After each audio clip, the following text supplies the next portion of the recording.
Cost நினைவு தினமாக செய்கிறாங்க ஜூலை 16. நெக்ஸ்ட் இன்னைக்கு வேர்ல்டு ஸ்னேக் டே அப்படின்னு சொல்லிட்டு ஒரு டேங்க. இது பாம்புக்கு மேலே நமக்கு ஒரு பயம் இருக்குதுல்ல, அந்த பயத்தை போகணுன்றதுக்காக தான். ஏன்னா வேர்ல்டு வைடில் பார்த்தீங்கன்னா கிட்டத்தட்ட 3900 வகையான பாம்புகள் இருக்குது நிலத்தில். அது வந்து கடல் பகுதியெலாம் பார்த்தீங்கன்னா ஏகப்பட்டது வெரைட்டியில் அது வேறு தனியாக இருக்குது.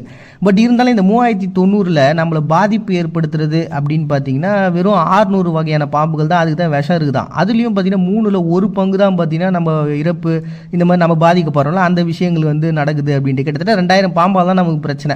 ஸோ மற்றனால எந்த பிரச்சனையும் இல்லை அப்படின்ற ஒரு கான்செப்ட் இருக்குது. நம்ம ஏன் பாம்புகளை பற்றி நிறைய ஓவராக இமேஜின் பண்ணுகிறோம் அப்படின்ற கேள்வி தான். ஏன்னா மோஸ்ட்லி நம்ம ஊர்லேயே பார்த்தீங்கன்னா இந்த பழி வாங்கும் பாம்பு வந்து அப்படின்னு சொல்லிட்டு நம்ம வருவோம். பட் ஆனால் உண்மையான ரீசன் என்னென்னா பாம்பு இறந்த உடனே அதனுடைய மலைப்புழையிலேருந்து அதனுடைய கழிவானது வெளில வரும். அந்த ஸ்மெல்லுக்காக தான் மற்ற பாம்புகள் ஈர்க்கப்பட்டு அங்கே வருதே தவிர்த்து நம்மளை பழி வாங்கணுன்றதுக்காகலாம் கிடையாது. அதே மாதிரி அது காது நல்லா கேட்கும் அப்படின்ற மாதிரியான விஷயங்கள் இப்போ கூட நம்ம மல்லுள்ளி பாம்புன்னு சொல்லி படங்கள்லாம் கூட பார்த்துருப்போமே, அந்த மாதிரி ஏமாத்துறது அப்படின்னு போச்சு. அப்படியே ரத்தின கற்கள்னு வச்சு